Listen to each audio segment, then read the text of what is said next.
할렐루야. 주님을 찬양합니다. 오늘 주시는 하나님의 말씀은 출애굽기 18장 13절로 27절 말씀입니다. 지도자의 자질과 능력이라는 제목으로 함께 말씀을 나누겠습니다. 자, 오늘 이 본문에는 이제 이 모세를 찾아온 이드로의 이야기가 지난 시간에 이어서 함께 이제 진행이 되고 있는데요. 자, 이제 이 장인이 그 사위 모세가 하는 일을 이제 지켜보게 됐어요. 아침 일찍부터 밤늦게까지 모세는 이제 그 지도자로서 백성들을 이제 다스리는 일을 하고 있단 말이에요. 자, 그런데 이 백성들이 아침 일찍부터 와가지고 모세를 이제 줄을 서서 기다리게 되잖아요. 그걸 계속 이제 지켜본 거예요. 일찍 온 사람은 물론 빨리 만나면 빨리 갈 수 있지만 그렇지 않은 사람들은 계속해서 이제 모세를 만나서 해결을 볼 때까지 기다리는 일이 이제 생긴 거예요. 그러니까 시간이 많이 가면 갈수록 모세 자신도 그 많은 사람들을 다 만나야 되고 또 말을 들어야 되고 해결을 또 해줘야 되고 하니까 얼마나 지치겠어요. 그리고 기다리는 사람도 이게 어느 정도 적당히 기다려야지 그 사람들도 생각하니까 이게 참 힘든 일이다. 이제 그런 생각을 이드로 장인이 하게 됐어요. 자, 그래서 아주 지혜로운 방책을 얘기를 해줍니다. 우리가 그동안 이제 백부장, 천부장 이런 얘기를 많이 들었는데 그 시작이 오늘 이 본문, 특별히 모세의 장인이 제안한 이 방책이 계속해서 이스라엘 사람들에게 이제 이어져 내려왔던 하나의 전통처럼 된 거예요. 하나님이 세우신 법이 아니에요. 이드로가 지혜롭게 한 말을 그들이 따른 거예요. 자, 이제 일반적으로 모세는 하나님의 율례와 법도 좀 이따 다시 설명하겠습니다. 하나님께서 원하시는 그 큰 뜻을 백성들에게 가르치는 일을 하고, 그리고 어떤 큰 사안이나 사건이 있으면 모세가 직접 관리하지만 좀 사사롭고 작은 일들은 다른 사람들을 세워서 그 사람들이 스스로 판단하게 하라, 그런 이제 얘기를 한 거예요. 그래서 1000명을 다스릴 수 있는 한 사람, 천부장, 그리고 그 밑에 천부장 밑에 백부장, 백부장은 100명을 다스리는 사람, 그리고 또 50명을 다스릴 수 있는 사람, 10명을 다스릴 수 있는 사람, 이렇게 그 전체 이 집단을 조금씩 이제 수를 나눠 가지고 그 사람들에게 맞는 사람들을 지도자를 세워서 그 사람들에게 문제를 풀게 했어요. 그러니까 모세에게 직접 오지 않아도 가장 사소한 일은 10부장에게 가고, 10부장도 조금 잘 모르겠다 싶은 건 이제 50부장으로 가고, 50부장도 잘 모르겠다 그럼 100부장에게 가고, 100부장도 잘 모르겠다 그러면 이제 천부장에게 가고, 천부장도 잘 모르겠다 그러면 모세에게 오는, 이렇게 다단계적인 이 계통을 이제 만들어 놓은 거예요. 자, 그런데 이 리더, 지도자를 뽑는 데는 아무나 뽑을 수가 없잖아요. 그래서 그 사람들이 어떤 사람들이 돼야 되는가, 그것까지도 얘기를 해줘요. 자, 그 말씀이 21절에 있어요. 자, 능력 있는 사람, 백성들 가운데 좀 똑똑하고 일 처리를 잘할 수 있는 사람을 좀 뽑아라. 그런데 그 일처리 잘하는 이 능력 있는 사람들은 어떤 사람들이 되냐면, 첫째, 그 지도자의 덕목이라 할까, 자질이 있는데 그건 먼저 하나님을 경외하는 사람이 돼야 돼. 왜냐하면 지금 모세가 하나님의 율례와 법도를 가르치고 있잖아요. 또 이 사람들이 시시비비를 가리고 저 판단을 하는 것은 뭐냐면 하나님의 뜻을 위해서 지금 모세에게 온 거란 말이에요. 그래서 여기 15절에 모세가 그의 장인에게 대답하되 백성이 하나님께 물으려고 내게로 옴이라. 왜 백성들이 모세에게 찾아오냐면 지금 이런 문제에 대해서 하나님의 뜻이 뭡니까? 그걸 지금 물으러 왔다는 거예요. 그러니까 이 천부장이 됐든 십부장이 됐든 백성들의 리더, 지도자는 하나님을 경외하고 하나님을 존중하는 사람이 첫 번째 자질이고 덕목이 돼야 된다 하는 거예요. 두 번째는 진실해라. 진실해야 된다. 진실한 사람. 지도자를 사람들이 따르고 본받고 우러를 수 있는 것은 진실함에 있단 말이에요. 세 번째는 뭐냐면 불의한 이익을 미워하는. 그러니까 재판이나 어떤 일에 이제 리더가 되기 위해서 판단을 해줄 때는 거기에는 어떤 이권, 이익이 개입될 수가 있단 말이에요. 그래서 뒤에서 이런 불의한 돈들이 오갈 수 있단 말이에요. 커미션이라고 그러죠.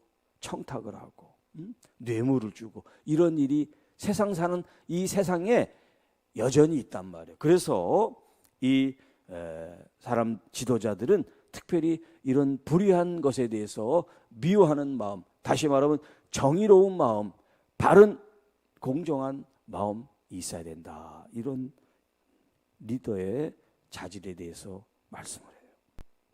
그래서 그런 마음과 능력과 또 자격을 갖춘 사람들이 백성들을 잘 살펴서 그들의 문제를 스스로 판단하고 재판하고 하나님께 올려드리게끔 하라라고 하는 제안을 해요.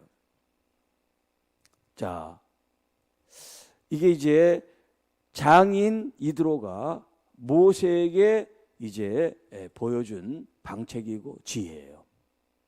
자, 그러면 이제 이런 얘기를 들었을 때 모세가 어떻게 해야 되는가? 이제 그것은 모세의 몫이겠죠. 지혜로운 말을 들어도 나는 내가 직접 하겠어. 그러면 이제 이 좋은 제안도 없어지게 되고 효력이 없게 되겠죠. 받아들이지 않으니까. 그런데 모세는 다행히 이 장인 이드로의 이 방책을 수용해서 그대로 이제 시행을 하게 돼요. 자, 그런데 제가 좀 전에 그랬죠. 지금 이 천부장, 백부장 이 시스템, 이 제도가 하나님이 주신 게 아니라고. 이드로가 지금 생각해서 말한 거예요. 근데 성경에 이 이야기가 나와 있고 이스라엘 백성들은 이 이야기를 계속해서 전통처럼 지켰어요. 이 천부장, 백부장, 십부장 이 제도를 계속해서 이어나갔어. 하나님이 주신 것도 아니야. 그런데 그들이 그걸 지켜야겠단 말이에요. 자기들의 삶에서 필요한 거니까, 유익한 거니까. 자, 여기 오늘 본문 23절에 아주 중요한 이제 말씀이 나와요. 내가 만일 이 일을 하고 하나님께서도 내게 허락하시면 내가 이 일을 감당하고 이 모든 백성도 자기 곳으로 편안히 갈 것이다. 아직 시행하기 전에 이런 이야기를 해줘요. 뭐냐면 지금 내가 제안한 이 제안에 대해서 하나님께서도 허락을 하셔야 된다. 이런 얘기를 해요. 하나님께서 세우신 하나님의 제도가 아니지만 이 이드로의 마음은 내 생각이 옳고 지혜로우니까 이걸 꼭 따라 이게 아니라 모세도 이것을 합리적으로 받아들이고 더 중요한 것은 하나님께서 이 일을 허락하셔야 된다라는 얘기를 해준다는 거예요. 여러분, 우리가 일상생활 혹은 어떤 뭐 크고 작은 일들을 우리가 이제 집행하고 도모하고 계획하고 진행해 나갈 때 하나님께서 일일이 다 이거 해라 저거 해라 그런 응답이나 그런 말씀이 없잖아요. 그렇죠? 우리가 일일이 다 물어보고서 하지 않잖아요. 자, 그런데 우리가 하나님께 일일이 다 물어보진 않지만 우리가 하나님께 그 말씀을 아뢰므로써 어떻게 합니까? 하나님의 허락을 구하는 것처럼 그런 자세를 우리가 가지고 있어야 된다는 거예요. 하나님이 허락하시면 일이 잘 되게 하옵소서. 무슨 말인지 알겠죠? 그러니까 여러분들이 일일이 하나님 이걸 할까요 말까요 해서 하나님의 음성이 떨어질 때까지 기다리면 어떤 일은 평생 못하고 죽을 수도 있어. 그게 무슨 말이냐? 하나님은 여러분의 모든 일들을 다 시시콜콜이 이렇게 해라 저렇게 해라 그렇게 말씀하시는 분이 아니라는 거예요. 여러분이 판단을 할 수가 있단 말이야. 아, 이게 하나님의 뜻에 맞는지, 이게 내 생각대로 하는 건지, 내 욕심에 지금 이끌려서 하는 건지 여러분 스스로 분별하고 판단할 수 있는 그런 능력과 그런 자질을 하나님이 여러분에게 주셨어요. 그러니까 여러분들이 하나님 필요 없이 그냥 여러분 생각대로 하라는 그런 의미가 아니고 잘 새겨서 들으셔서 하나님께 뜻을 구해야 될 것, 내가 판단해서 행동해야 될 것, 그것들을 여러분이 분별을 하라 이 말이에요. 응? 그리고 어떤 정말 내가 이게 정말 내 생각인가 하나님의 생각인가 잘 모르거나 너무나 또 큰 일을 도모하는데 하나님의 뜻이 필요합니다. 하나님의 인도하심이 필요합니다. 그런 것들이 있을 때 우리가 하나님께 기도함으로 하나님의 허락을 받고 행하는 거. 허락이 없으면 일이 되어지지 않겠죠. 응? 하나님 허락하시면 일이 순조롭게 되게 하시고 하나님의 뜻이 아니면 일이 진행되지 않게 해 주십시오. 그런 기도는 할 수 있죠. 네. 그러니까 우리가 살아가는 어떤 삶의 방식이나 우리의 기도에나 모든 게 필요한 게 뭐냐면 지혜와 분별력이 필요하단 말이에요. 지혜와 분별력. 혼자 그 많은 사람들을 다 일일이 처리하는 거하고 사람들을 좀 나누고 그리고 그 일의 중요성과 좀 중요하지 않은 이런 일에 대한 판단을 내릴 수 있잖아. 이것이 더 중요한 일인지 사사로운 일인지 큰 일인지 작은 일인지 급한 일인지 급하지 않은 일인지 이건 우리가 분별해야죠. 하나님께 이게 급한 일일까요 아닐까요? 이런 거 가지고 하나님께 나오면 안 되잖아. 그런 분별력을 가지고 우리가 처리할 수 있는 일. 그런데 아까 제가 얘기했습니다만 그 전제가 뭐냐면 여기 모세가 지금 계속 말하는데 하나님의 율례와 법도 이게 기준이 돼야 된단 말이에요. 응? 내 지혜나 혹은 분별력의 기준이 내 생각이나 내 경륜이 아니라 하나님의 율례와 법도. 그 율례라는 것은 뭐냐면 호크라는 말을 쓰는데 규정, 규칙, 또 관습, 의무 이런 여러 가지 의미가 이 호크라는 이 단어에 포함이 되어 있어요. 그러니까 하나님께서 정해 주신 어떤 질서 그런 것을 이제 모세가 가르치면 사람들이 그걸 알고 그 말씀을 존중하고 따르게 되고 그 다음에 여기 법도라는 것은 이제 다른 본문은 또 율법이라고 번역을 했어요. 한 단어를 가지고 토라라고 하는 단어인데 토라라고 하는 것은 하나님의 말씀, 원리, 가르침이라는 뜻이 있어요. 그러니까 여기 지금 율례나 법도나 말을 나눠서 그렇지 한마디로 얘기하면 하나님의 말씀이란 말이에요. 그 말씀이 규칙이 되고 그 말씀이 교훈이 되고 그 말씀이 우리가 따라야 될 질서가 되는 거니까 이렇게 세부적으로 나눠서 하나님의 말씀을 이렇게 다른 단어로 우리에게 소개를 하고 있는 거예요. 마치 제도가 1000부장이 있고 100부장이 있고 50부장, 10부장 이렇게 나눠져 있는 것처럼. 자, 하나님께 물어보기 위해서 사람들이 나와서 이렇게 길을 줄게 섰어요. 이제 나눠져서 사소하고 좀 간단한 얘기는 10부장이나 50부장에 가도 돼. 이제 더 이상 길게 줄을 쓰지 않아도 되게 됐어요. 그러니까 모세도 덜 힘들고 백성들도 오래 기다리지 않아도 일을 금방금방 끝내니까 이 어떤 행정적인 업무 처리하는데 굉장히 효율적인 게 된 거예요. 자, 지금 이 모세가 백성들을 재판했다라고 하는 이 말은 꼭 무슨 뭐 피고가 있고 원고가 있어서 고소고발을 해서 재판이라는 그런 의미가 아니라, 여기 이제 재판이라는 번역은 지금 이 모세가 일상적인 행정 업무를 한 걸 이렇게 표현한 거예요. 여러 가지 살아가면서 사람들 속에 갈등이 일어나는 거 있잖아요. 또 뭐가 바른지 또 하나님의 뜻으로 또 좀 살필 그런 모든 것들을 포괄적으로 여기 재판이라는 단어를 썼어요. 우리가 이제 재판하면 재판장이 있고 뭐 검사가 있고 변호사가 있는 그 시스템이 아니에요. 여기 지금 나와 있는 이 말은 그냥 내가 하나님의 뜻에 대해서 궁금해서 또 내가 하고 싶은 일이 하나님의 뜻에 맞는지 이런 거를 지금 물어보고 하나님께 나온 사람들도 있기 때문에 그래요.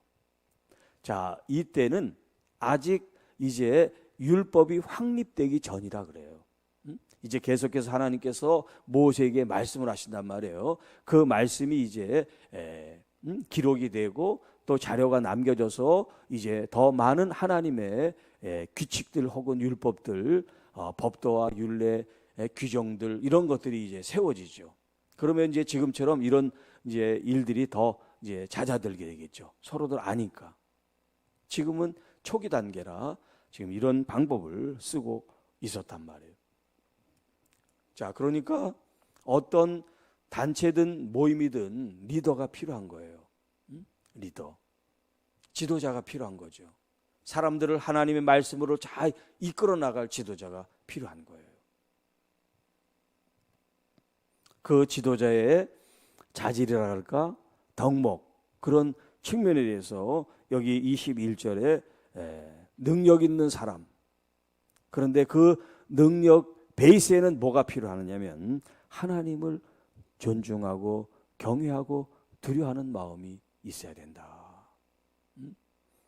그리고 진실하고 그리고 불의한 이익에 대해서 대항하는 그런 저항하는 마음을 가져야 지도자가 되지. 사람들이 뒤에서 뒷돈 주고 커미션 혹은 뇌물 이렇게 주고 돈 받고 어떤 사람에게 편리하게 그 사람의 어떤 이익을 위해서 판단을 해주면 안 된다. 아주 몇 가지 안 되지만 짧고 굵지만 아주 필요하고 또 바른 제안을 지금 이 이드로 장인이 모세에게 해줬어요. 자, 그러니까 하나님이 우리에게 직접 주시지 않은 제도이지만 이것이 죄를 짓게 하는 것이 아니라 사람들을 이롭게 유익하게 할 수 있다면 하나님께 이것을 가지고 나와서 하나님 이렇게 해도 괜찮습니까? 라고 하나님께 여쭤보고 하나님께서 그 일에 대해서 허락을 하시고 승낙을 하시면 그 일들이 잘 순조롭게 진행이 될 수 있다 하는 것을 오늘 이 본문을 통해서 우리에게 가르쳐주고 있습니다. 자, 우리 안에 계신 예수 그리스도는 하나님의 모든 것을 다 통달하고 계시고 그 성령으로 말미암아 우리 안에 하나님께서 말씀을 하고 계시기 때문에 여러분 하나님의 뜻을 말씀을 통해서 여러분들이 잘 이해하고 그 말씀을 받아들이고 이 말씀 속에 여러분들이 궁금하거나 잘 알 수 없는 그런 부분에 대해서 성령 하나님께 여러분이 기도함으로 그것을 묻고 또 여러분들이 그것을 기다림으로 그 응답을 받을 수가 있겠어요. 여러분의 자세가 중요한 거예요. 여러분이 하나님의 뜻, 하나님의 말씀 속에 내가 살고자 하는 그 열망, 그 갈망, 그 진실한 마음이 있을 때 성령을 통해서 여러분에게 말씀하시고 이끌어 주시고 인도해 주실 거다 하는 거예요. 나 하나님의 말씀 관심 없고 나 하나님의 뜻에 대해서 상관없어. 그냥 내가 알아서 그냥 내가 살지 뭐. 여기 이스라엘 백성들은 그러지 않고 사소한 일이든지 큰 일이든지 다 하나님의 뜻을 알고 싶었다 하는데 아주 중요한 초점이 있어요. 여러분도 여러분의 삶 속에 크고 작은 일이든 무엇이 됐든 하나님 앞에 가지고 나오는 하나님의 뜻에 맞게 살고자 하는 그 중심, 그 마음이 있다면 하나님이 여러분의 삶을 기쁘시게 또 은혜롭게 풍성하게 인도해 주실 줄 믿습니다. 기도합니다. 하나님 아버지 감사합니다. 오늘도 주신 이 말씀을 통해서 하나님의 뜻을 알고 또 하나님의 말씀, 하나님의 인도하심을 바라는 그런 가장 기본적이고 또 하나님을 경외하고 존중하는 마음으로 주님을 섬겨나가는 저희들이 되게 하시고 또 교회 안에 지도자, 리더로서 정말 하나님을 경외하고 두려워하며 또 우리 속에 진실하고 거짓이 없는 마음과 성품 통해서 또 이 땅의 불의한 것들에 대해서 그냥 방관하고 받아들이는 것이 아니라 그것에 대해서 정의롭게 저항하고 또 바른 것을 세워나갈 수 있는 이 덕목들, 이 자질들이 우리 교회와 한국교회를 세워나가는 중요한 자질이 되고 또 덕목이 될 수 있도록 성령 하나님 인도해 주시고 크고 작은 모든 일들 속에서 하나님의 뜻을 구하는 하나님의 자녀들이 되게 하옵소서. 우리 구주 예수님의 이름으로 감사하며 축복하며 기도하옵나이다. 아멘.